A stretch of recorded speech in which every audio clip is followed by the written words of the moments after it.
Alright everybody, now I'm usually rocking these Golden Sabers in my 38 Special snub nose. Trying the Ruger ARX. These are basically plastic bullets mixed with copper, and I was pleasantly surprised. So 77 grain, 1,116 feet per second, and 213 foot-pounds of energy. Alright, got some exotic bullets. We're going to shoot a lock.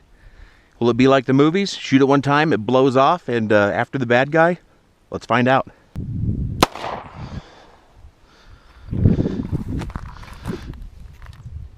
This might take a while.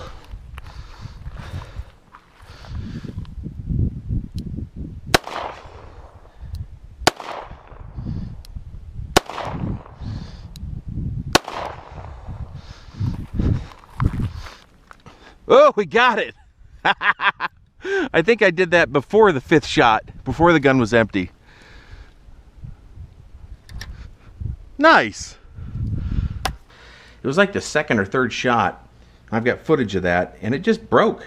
Was it a lucky shot, or are these bullets pretty awesome? I don't know. Further testing will definitely be required, but stay tuned for that. See you in the next one.